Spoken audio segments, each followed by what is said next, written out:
أعوذ بالله من الشيطان الرجيم.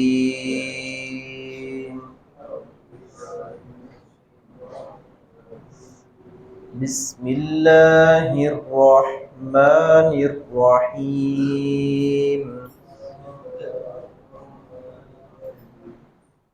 وَإِذَا تُتْلَى عَلَيْهِمْ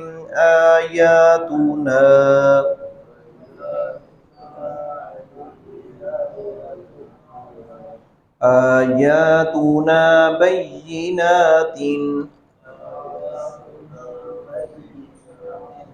قالوا ما هذا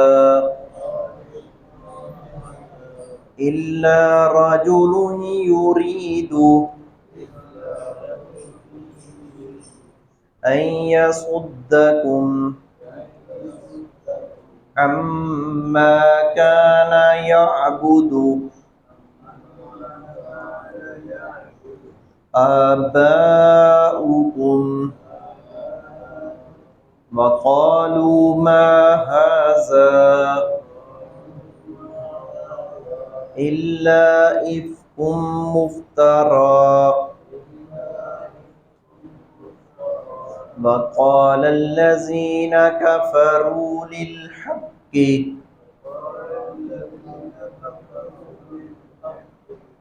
لما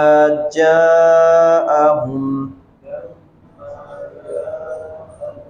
إن هذا إلا سحر مبين.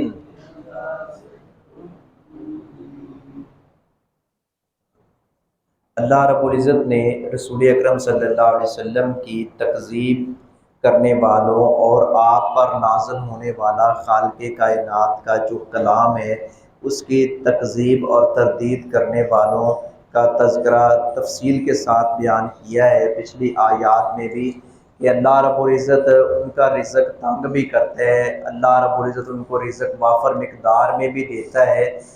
دینے والی ذات پھر بھی اللہ رب العزت کی ذات حالانکہ باغی ہیں، نافرمان ہیں، لیکن وہ یہ سمجھتے ہیں کہ ہمارے پاس مال کی فراوانی ہے، اولاد کی فراوانی ہے تو ہم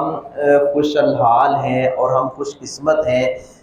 اللہ رب العزت نے ان کے اس نظریے کی تردید کی کہ یہ کامیابی کی دلیل نہیں ہے۔ اب انہوں نے کامیابی کی ایک اور دلیل اپنی طرف سے پیش کی، انہوں نے کہا کہ یہ کیسا شخص ہے، نعوذ باللہ پیارے نبی صلی اللہ علیہ وسلم کے بارے میں، حضرت محمد صلی اللہ علیہ وسلم یہ کیسی شخصیت ہے کہ تمہارے باپ دادا کے دین کو غلط کہہ رہے ہیں۔ رسول اکرم صلی اللہ علیہ وسلم نے ان کے جو باطل نظریات، جو شرک و بدعات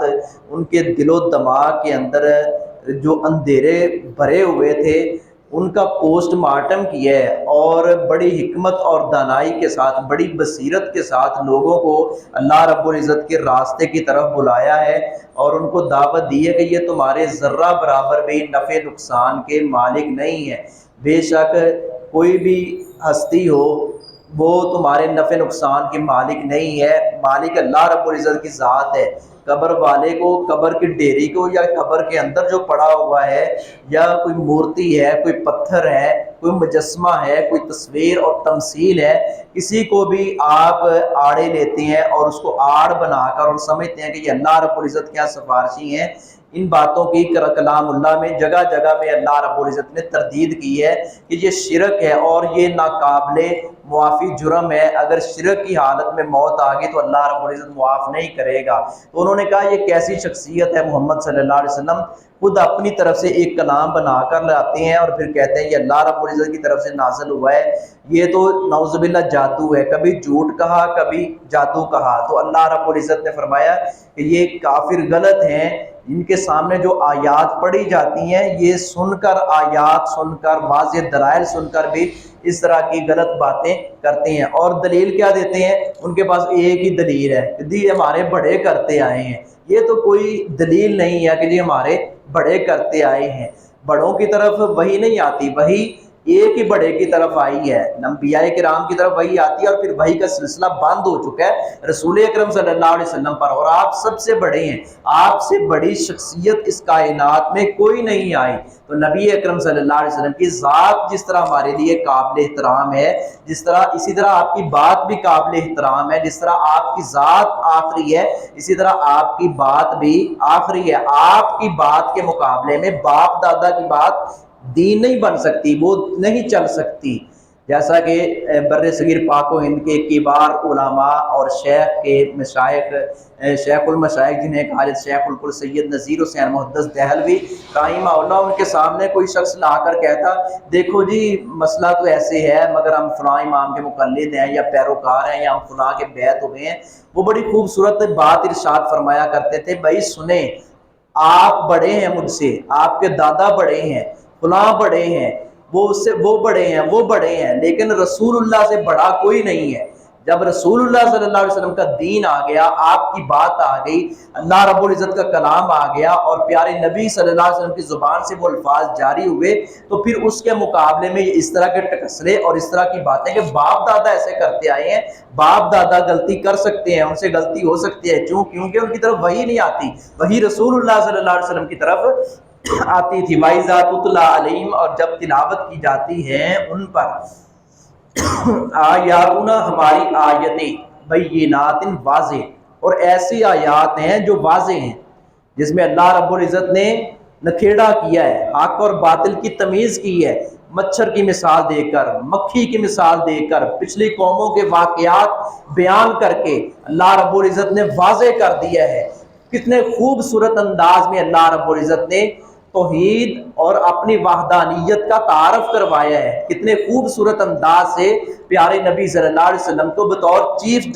جسٹس، بطور قاضی اور جج کے پیش کیا ہے کہ تم اتنی دیر تک ایمان والے نہیں ہو سکتے۔ وَمَا كَانَ لِمُؤْمِنٍ وَلَا مُؤْمِنَةٍ إِذَا قَضَى اللَّهُ وَرَسُولُهُ، کہ جب اللہ اور اس کے رسول کوئی فیصلہ کر دیں پھر وہ بندہ مومن اور مومنہ نہیں رہتے جب تک وہ رسول کے فیصلے کو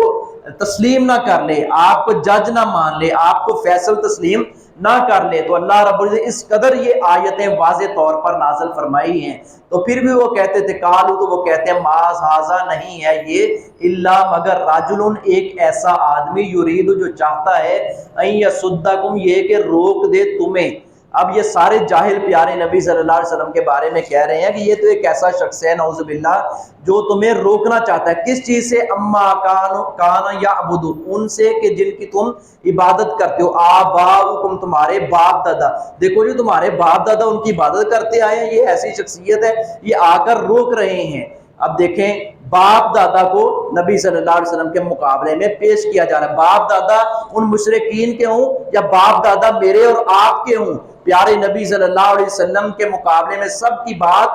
دب جائے گی، سب سے اوپر بات کس کی ہوگی؟ رسول اللہ صلی اللہ علیہ وسلم کی۔ کیوں؟ آپ کے ہم امتی ہیں، بحیثیت امتی آپ کی ہر بات کوئی کی تعظیم کرنا اور اس کو ماننا، تسلیم کرنا، اس پر عمل کرنا ہمارے اوپر فرض عین ہے۔ وقالوا، اور وہ کہتے ہیں ما ھذا نہیں ہے یہ، پیارے نبی کے بارے میں، صحابہ قرآن کے بارے میں، پھر قرآن کے بارے میں کیا کہا؟